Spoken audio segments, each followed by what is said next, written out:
Chapter 2. The Council with the Munchkins. She was awakened by a shock so sudden and severe that if Dorothy had not been lying on the soft bed, she might have been hurt. As it was, the jar made her catch her breath and wonder what had happened, and Toto put his cold little nose into her face and whined dismally. Dorothy sat up and noticed that the house was not moving, nor was it dark, for the bright sunshine came in at the window, flooding the little room. She sprang from her bed, and with Toto at her heels ran and opened the door. The little girl gave a cry of amazement and looked about her, her eyes growing bigger and bigger at the wonderful sight she saw. The cyclone had set the house down very gently, for a cyclone, in the midst of a country of marvelous beauty. There were lovely patches of greensward all about, with stately trees bearing rich and luscious fruits. Banks of gorgeous flowers were on every hand, and birds with rare and brilliant plumage sang and fluttered in the trees and bushes. A little way off was a small brook, rushing and sparkling along between the green banks and murmuring in a voice very grateful to a little girl who had lived so long on the dry, gray prairies. While she stood looking eagerly at the strange and beautiful sights, she noticed coming towards her a group of the queerest people she had ever seen. They were not as big as the grown folks she had always been used to, but neither were they very small. In fact, they seemed about as tall as Dorothy, who was a well-grown child for her age, although they were, so far as looks go, many years older. 3 were men and 1 a woman, and all were oddly dressed. They wore round hats that rose to a small point a foot above their heads, with little bells around the brims that tinkled sweetly as they moved. The hats of the men were blue. The little woman's hat was white, and she wore a white gown that hung in pleats from her shoulders. Over it were sprinkled little stars that glistened in the sun like diamonds. The men were dressed in blue of the same shade as their hats, and wore well-polished boots with a deep roll of blue at the top. The men, Dorothy thought, were about as old as Uncle Henry, for 2 of them had beards, but the little woman was doubtless much older. Her face was covered with wrinkles, her hair was nearly white, and she walked rather stiffly. When these people drew near the house where Dorothy was standing in the doorway, they paused and whispered among themselves, as if afraid to come farther. But the little old woman walked up to Dorothy, made a low bow, and said in a sweet voice, "You are welcome, most noble sorceress, to the land of the Munchkins. We are so grateful to you for having killed the wicked witch of the East, and for setting our people free from bondage." Dorothy listened to this speech with wonder. What could the little woman possibly mean, calling her a sorceress and saying she had killed the wicked witch of the East? Dorothy was an innocent, harmless little girl who had been carried by a cyclone many miles from home, and she had never killed anything in all her life. But the little woman evidently expected her to answer, so Dorothy said, with hesitation, "You are very kind, but there must be some mistake. I have not killed anything." "Your house did anyway," replied the little old woman with a laugh, "and that is the same thing. See?" she continued, pointing to the corner of the house. "There are her 2 toes still sticking out from under a block of wood." Dorothy looked and gave a little cry of fright. There indeed, just under the corner of the great beam of the house rested on, 2 feet were sticking out, shod in silver shoes with pointed toes. "Oh dear, oh dear," cried Dorothy, clasping her hands together in dismay. "The house must have fallen on her. Whatever shall we do?"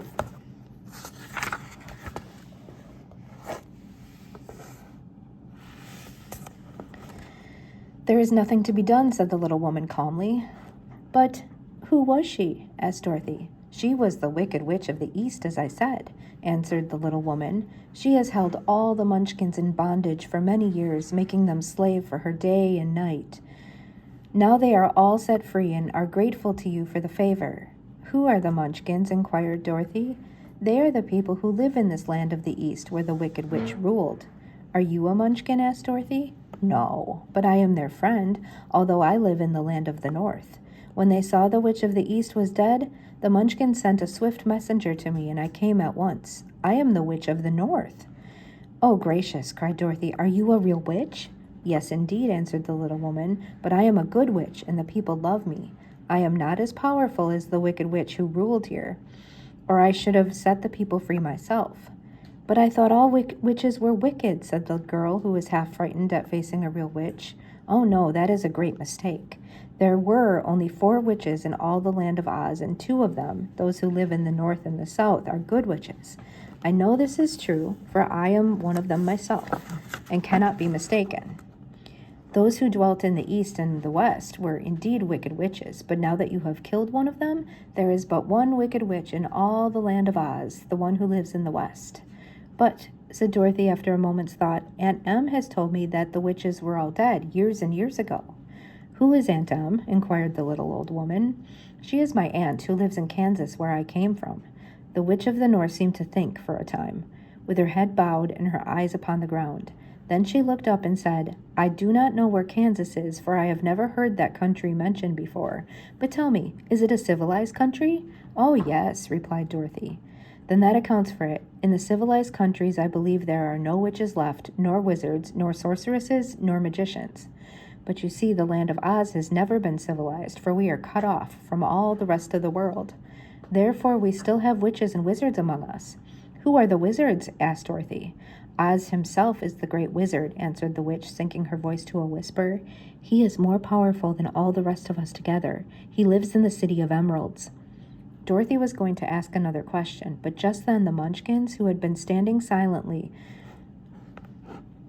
by, gave a loud shout and pointed to the corner of the house where the wicked witch had been lying. What is it? Asked the little old woman, and looked and began to laugh. The feet of the dead witch had disappeared entirely, and nothing was left but the silver shoes. She was so old, explained the witch of the north, that she dried up quickly in the sun. That is the end of her. But the silver shoes are yours, and you shall have them to wear. She reached down and picked up the shoes, and after shaking the dust out of them, handed them to Dorothy. The witch of the east was proud of those silver shoes, said one of the Munchkins, and there is some charm connected with them, but what it is we never knew. Dorothy carried the shoes into the house and placed them on the table. Then she came out again to the Munchkins and said, I am anxious to get back to my aunt and uncle, for I am sure they will worry about me. Can you help me find my way? The Munchkins and the witch first looked at one another, and then at Dorothy, and then shook their heads. At the east, not far from here, said one, there is a great desert, and none could live to cross it. It is the same at the south, said another, for I have been there and have seen it. The south is the country of the quadlings. I am told, said the third man, that it is the same at the west, and that country where the Winkles live is ruled by the wicked witch of the west, who would make you her slave if you passed her way. The north is my home, said the old lady, and at its edge is the same great desert that surrounds this land of Oz. I'm afraid, my dear, you will have to live with us. Dorothy began to sob at this, for she felt lonely among all these strange people. Her tears seemed to grieve the kind-hearted Munchkins, for they immediately took out their handkerchiefs and began to weep also. As for the little old woman, she took off her cap and balanced the point on the end of her nose, while she counted 1, 2, 3 in a solemn voice. At once the cap changed to a slate, on which was written in big white chalk marks, Let Dorothy go to the city of emeralds. The little old woman took the slate from her nose, and having read the words on it, asked, Is your name Dorothy, my dear? Yes, answered the child, looking up and drying her tears. Then you must go to the city of emeralds. Perhaps Oz will help you. Where is this city? Asked Dorothy. It is exactly in the center of the country, and is ruled by Oz, the great wizard I told you of. Is he a good man? Inquired the girl anxiously. He is a good wizard. Whether he is a man or not, I cannot tell, for I have never seen him. How can I get there? Asked Dorothy. You must walk. It is a long journey through a country that is sometimes pleasant and sometimes dark and terrible. However, I will use all the magic arts I know of to keep you from harm. Won't you go with me? Pleaded the girl, who had begun to look upon the little old woman as her only friend. No, I cannot do that, she replied, but I will give you my kiss, and no one will dare injure a person who has been kissed by the witch of the north. She came close to Dorothy and kissed her gently on the forehead. Where her lips touched the girl, they left a round, shining mark, as Dorothy found out soon after. The road to the city of emeralds is paved with yellow brick, said the witch, so you cannot miss it. When you get to Oz, do not be afraid of him, but tell your story and ask him to help you. Goodbye, my dear. The three Munchkins bowed low to her and wished her a pleasant journey, after which they walked away through the trees. The witch gave Dorothy a friendly little nod, whirled around on her left heel 3 times, and straightway disappeared, much to the surprise of little Toto, who barked after her loudly enough when she had gone, because he had been afraid even to growl while she stood by. But Dorothy, knowing her to be a witch, had expected her to disappear in just that way, and was not surprised in the least.